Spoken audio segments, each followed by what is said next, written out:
अभी हम सभी को शास्त्रकारा पाठ के बारे में बताएंगे। शास्त्रकारा बोले तो समझेगा शास्त्र रचयिता। शास्त्र के बारे में चर्चा करें तो शास्त्र वह ग्रंथ है जिसके माध्यम से मनुष्य कर्तव्य और वो कर्तव्य के बारे में सीखते हैं। यहाँ से प्रश्न भी पूछा जाता है 2 नंबर का, शास्त्र मनुष्य को किनका बोध कराता है? तो याद रखिए यहाँ पर लिखना है शास्त्र मनुष्य को कर्तव्य और वो कर्तव्य का बोध कराता है।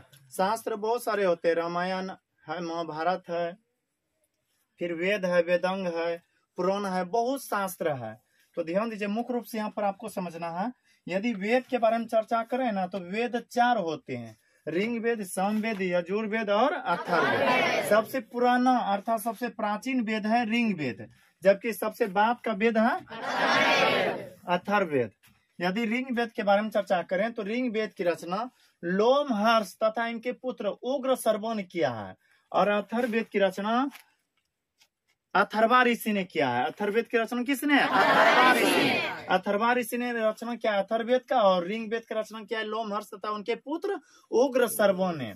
तो हो सकता है पूछ दे वेद कितने हैं, तो कहना है वेद 4 है, ऋग्वेद, सामवेद, यजुर्वेद और देखिए वेदों के बारे में चर्चा करें ना तो हम लोग जो पूजा पाठ करते हैं, हवन करते हैं, या फिर कोई भी तंत्र मंत्र जादू टोना इसके बारे में जानकारी ग्रहण करते हैं, वह सब का सब व्याख्या किया गया है, बखान किया गया है वेदों में ही।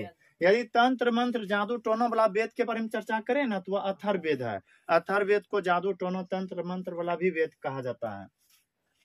तो वेद 4 है, ऋग्वेद, सामवेद, यजुर्वेद और अथर्ववेद। और यदि वेदांग के बारे में चर्चा करें तो वेदांग 6 है। वेदांग कितने हैं? जिनमें की शिक्षा, व्याकरण, कल्प, निरुक्त और इधर 2 लिखे हैं, छंद और ज्योतिष। देखिए बोर्ड एग्जाम में क्या पूछा जाता है, ऑब्जेक्टिव में पूछा जाएगा कि वेदांग कितने हैं, तो कहना है 6 है। शिक्षा का रचयिता कौन है? पाणिनि।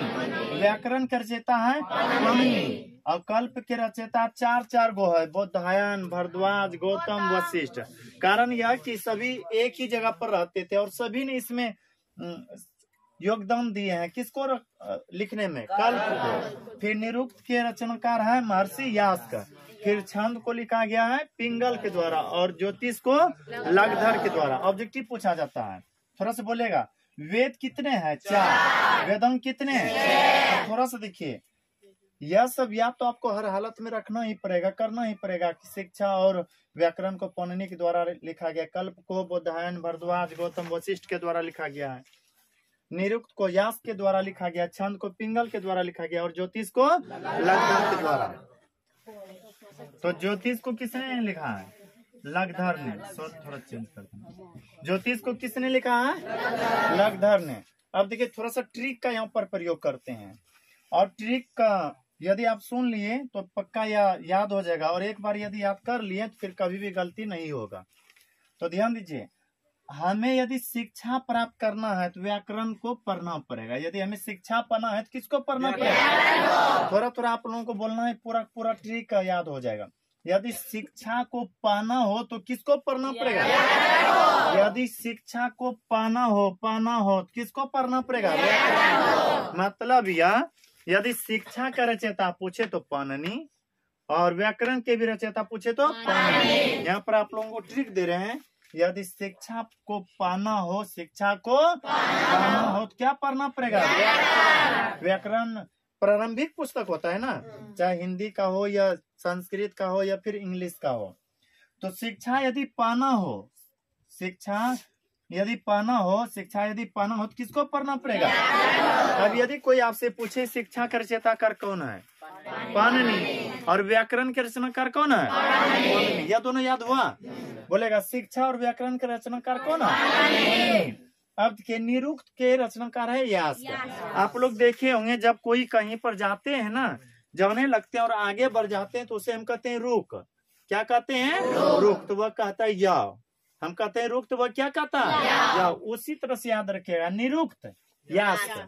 निरुक्त कोई कहेगा कि रुक तो वह क्या कहेगा? उसी तरह से याद रखना, निरुक्त को किसने लिखा है? क्या याद रहेगा?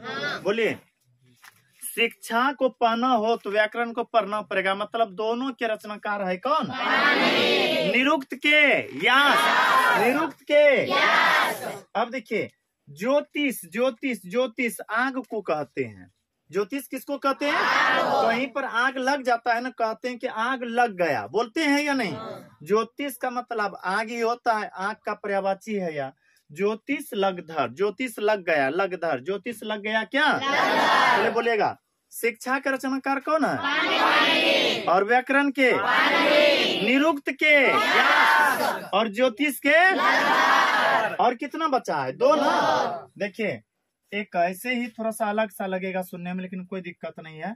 आप लोग कभी कभी सुने होंगे कि छौरा पिंगिल पड़े छे, कि क्या याद रखना है? छौरा अपने लिए याद रखिएगा, ज्यादा मतलब दूसरे को बताना जरूरी नहीं है। छंद के रचनाकार है पिंगल, छंद के रचनाकार याद रहेगा, छ से छौरा, पो से पिंगिल। छंद के रचनाकार कौन है? याद करने के लिए आप लोगों को यह ट्रिक दिए हैं। के बाद एक कल पहने के कल याद कर लेंगे, कभी भी याद कर लेंगे। बोधायन, भरद्वाज, गौतम, वशिष्ठ, बस 5 याद रख लिए, वो नहीं यो याद रखिएगा, कोई दिक्कत नहीं। अच्छा आप पूछते हैं, बोलेगा शिक्षा के रचनाकार कौन है?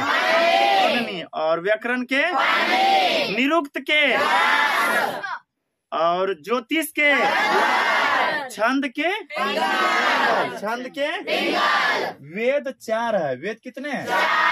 और वेदांग 6 है। ध्यान दीजिए, यदि इसी जगह पर महाकाव्य के बारे में चर्चा करें ना, महाकाव्य के बारे में, महाकाव्य के बारे में चर्चा करें, महाकाव्य 2 है। महाकाव्य 2 है, जिसमें कि रामायण और महाभारत है। इन दोनों में यदि कोई पूछे कि सबसे बड़ा महाकाव्य कौन है, तो कहिएगा महाभारत।